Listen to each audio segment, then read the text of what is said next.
ఇది ఇట్లుంటే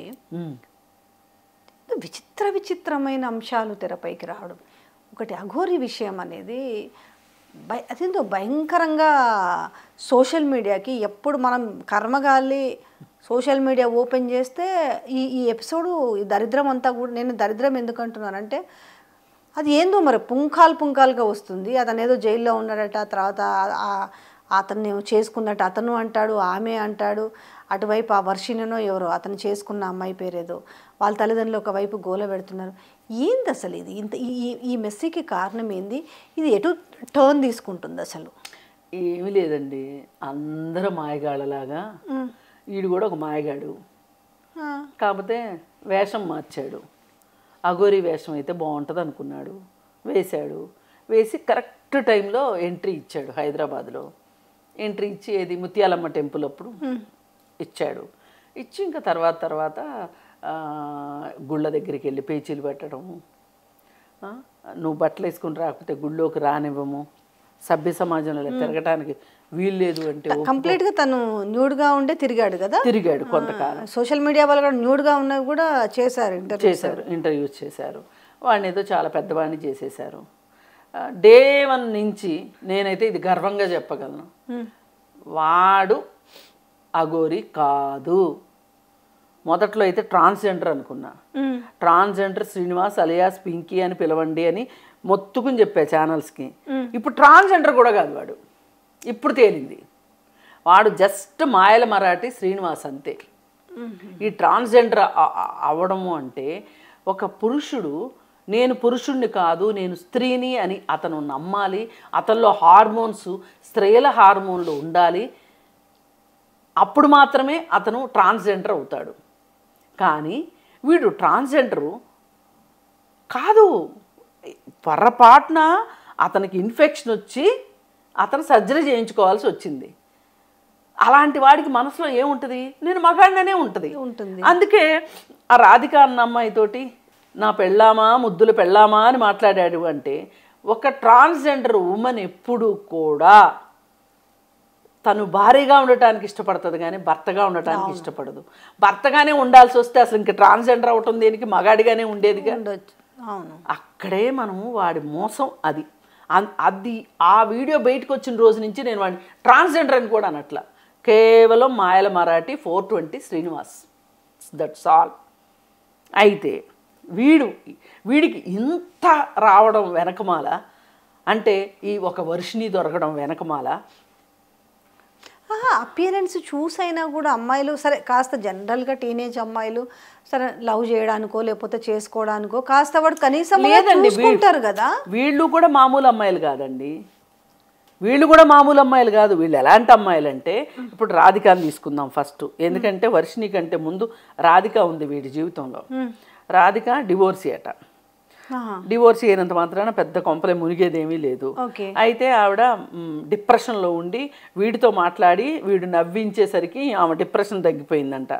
కానీ ఆవిడకి ఆశ్రమం పెట్టాలి అనే ఒక ఆశ ఉందంట.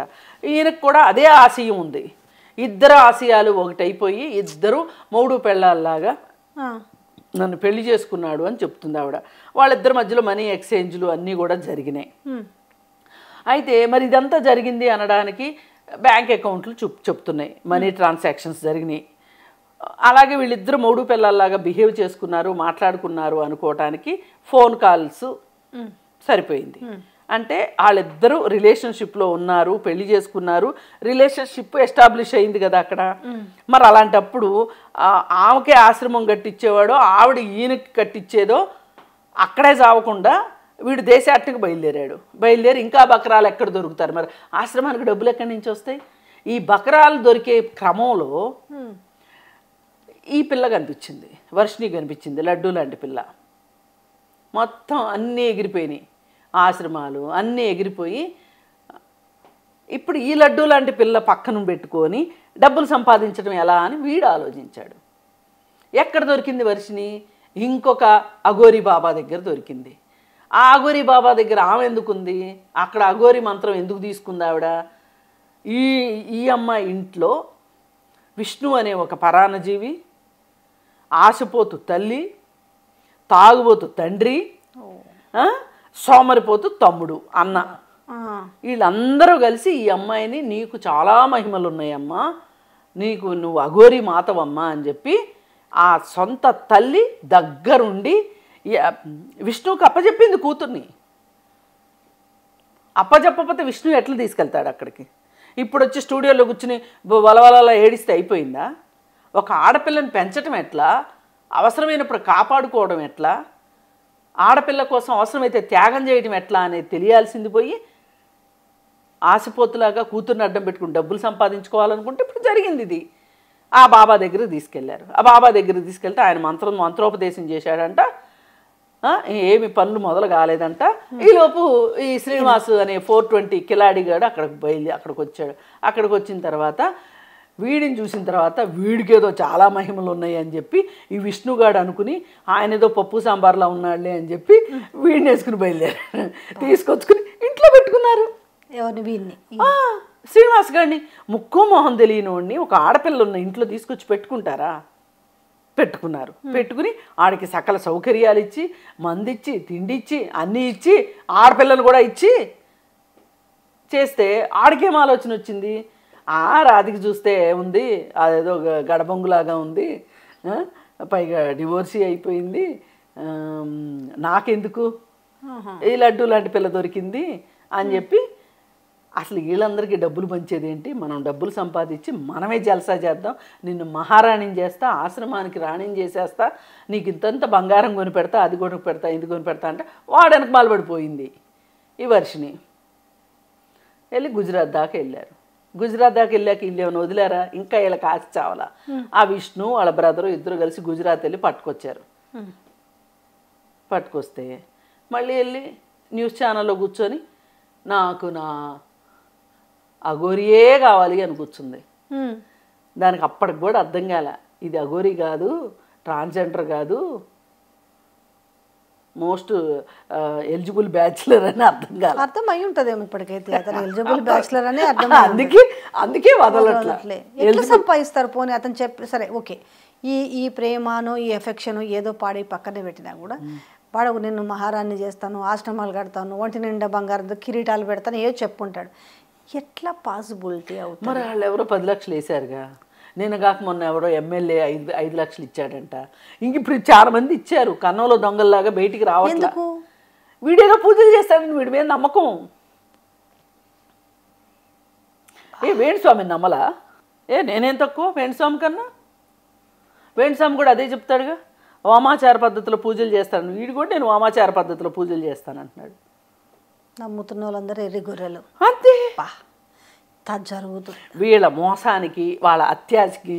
ఇప్పుడు కనీసము ప్రజలకైతే అర్థమైంది కదా. ఇంకా ఇతను పూజలు చేస్తాడు. ఇంకో కొత్త వేషం వేసుకుని వస్తాడండి, కొత్త వాళ్ళు నమ్ముతారు. ఇప్పుడు ఈ కథ కంచికి అంటే ఎట్లా చేరింది? కథ కంచికి చేరింది. ఎట్లా? ఇద్దరిని అరెస్ట్ చేశారు, తీసుకొచ్చారు. 9 లక్షల ఎంతో చిల్లర వేసిన ఆవిడ కేసు పెట్టింది, చీటింగ్ కేసు. తీసుకొచ్చి జైల్లో పెట్టారు. ఇప్పుడు ఆ అమ్మాయినేమో తల్లిదండ్రులు మాతో రమ్మని చెప్తే నేను రాను అంది. అందుకని ఆ అమ్మాయిని బయట ఎక్కడ ఉంచాలో అర్థం కాక ఆ అమ్మాయిని కస్తూర్బా ట్రస్ట్ హాస్టల్లో పెట్టారు. కానీ ఆ అమ్మాయి మేజర్ కదా, తనకు నచ్చినట్టు ఉండొచ్చు కదా. నచ్చినట్టు ఉండొచ్చు, ఇప్పుడు ఎక్కడ ఉంటుంది?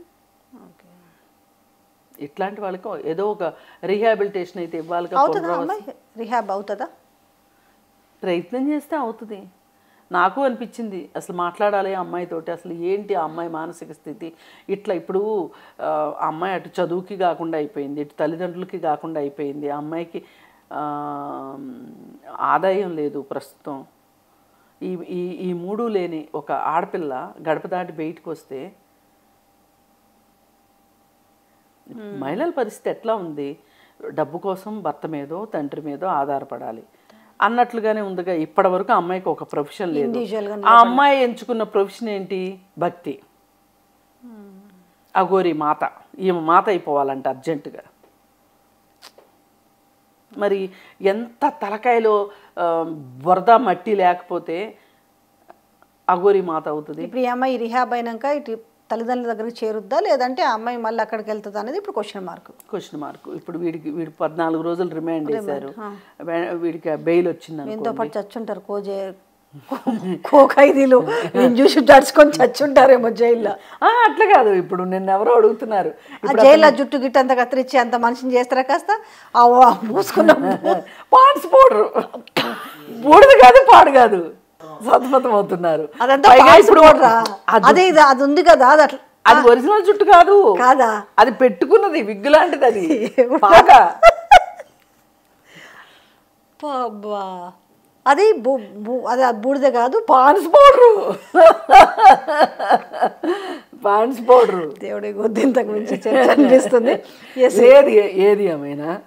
ఏది ఏమైనా కనీసం ప్రస్తుతానికి ఇప్పుడు కూడా ఎవరన్నా వెర్రి గొర్రెలాగా మోసపోతే మనమే వాళ్ళ గురించి బెట్టింగ్ యాప్స్ నుంచి మొదలు పెడితే, జ్యోతిష్యుల దగ్గర నుంచి మొదలు పెడితే, ఈ సన్నాసులు లాంటి బాబాల నుంచి మొదలు పెడితే ప్రజలు నమ్ముతున్నారు కాబట్టి వీళ్ళు ఇట్లా తయారవుతున్నారు. ఆన్లైన్లో హెయిర్ ఆయిల్ కానించి మొదలు పెడితే వాడెవడో ఏందో హక్కి పిక్కి అంటాడు. ఏం జనాలు ఇప్పుడు అంటే నాకు ఇది వచ్చినాక గుర్తొచ్చినాక వచ్చింది, మొన్న హక్కీ పిక్కి హెయిర్ ఆయిల్ అనేసి ఒకటి పేరు కూడా బలి గమ్మత్తుకుంటుంది ఉందట ఊరు. అదే ఇప్పుడు ఎంతోమంది చిన్న చిన్న సెలబ్రిటీస్ నుంచి పెద్ద అలీ లాంటి వాళ్ళు కూడా వెళ్ళి దానికి ఎండార్స్ ప్రమోషన్స్ చేశారు. పిచ్చి పట్టినట్టు తెప్పించకుండా జుట్టు పెరుగుడు పక్కన పెట్టు తప్పితే. గతంలో మీకు గుర్తుందా, నేను పేర్లు ఎందుకు న్యూజెన్ ఆయిల్ అయితే మీరు జాగ్రత్త చేతికి గ్లౌజులు వేసుకోకుండా పోతే మీ చేతికి ఎంటికలు ముడుస్తాయని, ఆ న్యూజెన్ ఆయిల్ ముందన ఒక మీడియా వాడు పెద్ద బిల్డింగ్ కట్టిండు కానీ మిగతా వానికి జుట్టు అయితే రాలి. ఇన్ని తెలిసినప్పటికీ కూడా ఆ డైట్ పేరుతో ఒక ఆమె నిన్న మనం వైరల్ అవుతుంది, డాక్టర్ కదా, ఒక డాక్టర్ అంటే వస్తే డాక్టర్ అని చెప్పుకుంది, డాక్టర్ వెనిలా డైట్ అనేసి జేబులు గుల్ల చేస్తుంది. ఆడవాళ్ళంతా కూడా ఉన్న బంగారాలు తాకట్టు పెట్టుకొని జాయిన్ అవుతున్నారు. ఎందుకు మరి రియలైజ్ అవుతలేరో అర్థం కావట్లేదు అసలు. ఏం లేదు, ఇవాళ మార్కెట్ మనల్ని నడిపిస్తుంది. ఏ అడ్వర్టైజ్మెంట్ వస్తే ఆ అడ్వర్టైజ్మెంట్కి మనం ఆకర్షితులు అవుతున్నాం. విచిత్రం ఏం చెప్పనా మేడం, తగ్గడం అనేది ఫుడ్ కంట్రోల్ చేసుకొని కొంచెం జాగింగో వాకింగ్ అంటే అక్కడ చెప్పింది మీరు ఎలాంటి ఎక్సర్సైజులు చేయొద్దు, మీరు బరువు తగ్గుతారు. జనాలు కూడా ఈజియెస్ట్ మోస్ట్ అట్రాక్టివ్ పాయింట్ ఇది, మీరు కష్టపడొద్దు కానీ మీరు బరువు తగ్గుతారు, తింటూ బరువు తగ్గొచ్చు. ఆఖరికి అది తినడం ఏం తెలుసా, కడుపు అంతా మార్చేస్తుంది. రోజు తినే ఫుడ్ ఇంత ఇడ్లీ ఇంత సాంబారు ఏం తిండి అనుకుంటున్నారు, చచ్చిపోతారు. మొన్న ఆవిడెవరో ఒక ఇంటర్వ్యూలో చెప్తుంది, అంతకుముందు కోతలు కోసింది, నా బ్యాగ్ 70 లక్షలు నేను పెట్టుకున్న అని చెప్పింది కదా ఆవిడ. బేబక్క కాదు, ఇంకొక అమ్మాయి. ఏం తింటారమ్మా అంటే వారం మొత్తం మీద 2 చపాతీలు తింటారంట. వారం మొత్తంలో 1 చపాతీ అంటారు, కాసేపు 2 చపాతీలు అంటారు కాసేపు. ఇస్ ఇట్ పాసిబుల్ అసలు అవుతుందా? ఇన్ని చెప్తుంటాం వీళ్ళు మొత్తము మానసిక అసమతుల్యతతోటి బాధపడుతున్నారని నేను అనుకుంటున్నా. వీళ్ళు పెద్ద మానసిక రోగులు. ఇలా కబుర్లు కాకరకాయలు చెప్పేవాళ్ళు. అసలు నువ్వేం బిజినెస్ చేస్తావమ్మా అంటే నేను నిజంగానే ఏమనుకున్నానంటే ఆ తల్లిదండ్రులు సరిగా లేరు అని, ఆ బ్యాగులు రేట్లు ఎక్కువ అవన్నీ చెప్పిన ఆవిడ. చెప్పి ఆవిడ పేరు మనం దీనిలో నెట్లో సెర్చ్ చేస్తే అంత వారం ఏమి లేదు. ఎందుకు ఇలా అబద్ధాలు చెప్పాలి? వాళ్ళని కొన్ని ఛానల్స్ వాళ్ళు ఇంటర్వ్యూలు చేసి వాళ్ళకి ప్రమోషన్ ఇస్తున్నారు. ఇప్పుడు వినేలకి ప్రమోషన్ ఇచ్చిన ఛానల్ వాళ్ళకి కూడా బాగా దెబ్బపడేలా ఉందంట. అసలు నన్ను అడిగితే అసలు ఏంటో తెలియకోకుండా ప్రమోట్ చేసినందుకు మిమ్మల్ని కూడా శిక్షించాల్సిందే. ఇప్పుడు మహేష్ బాబుకి ఈడీ నోటీసులు వచ్చినట్టు. డాక్టర్ కాకుండా డాక్టరేట్కి వీళ్ళకి ఇంత పిచ్చా? వాళ్ళు మోసం చేయడానికి సిద్ధపడ్డారండి. వాళ్ళు మోసం చేయడానికి సిద్ధపడ్డారు. వాళ్ళ తరఫున మీరు ఎందుకు వచ్చారనేది నా ప్రశ్న. ఇప్పుడు నేను అడిగేది ఒకటే, మోసం చేసేవాళ్ళు ఉంటారు, దాంట్లో మెజార్టీ పోర్షన్ వాళ్ళదే కదా, ప్రచారం చేసిన వాళ్ళదే. ఎన్ని వీడియోలు మోసానికి తెర ఆలోచన ఇస్తే దాన్ని ఎట్లా పబ్లిసిటీ చేయాలనేసి వీళ్ళు లేరు. అదే అందుకే ఇప్పుడు అందరూ సమాధానం చెప్పాల్సిందే. ఎన్నున్నాయి తెలుసా? ఒక సదరు ఛానల్ నుంచి వచ్చే దాంట్లో బాధితులు ఎంతమంది ఉన్నారు తెలుసా? అప్రోచ్ అవుతుంటే ఏమని చేయాలనో అర్థం కాకుండా ఆ ఆడోళ్ళని అడ్డుగా పెట్టుకొని టైలరింగ్ ఏదో ఉంది, వాళ్ళన్నీ మేమే పెడతామని 6.5 లక్షలు ఫ్రాంచైజీ ఫీజు తీసుకుని అది దిక్కున్న చోట చెప్పుకోపోండి అంటే ఒక్కొక్కరు ఫోన్లు చేసి చెప్తారు. ఒకరేమో మోసం చేస్తుంటే ఇంకొకడేమో దాన్ని టేకప్ చేయాల్సిన బాధ్యతకు వచ్చింది ఈరోజు. ఏంటో అర్థం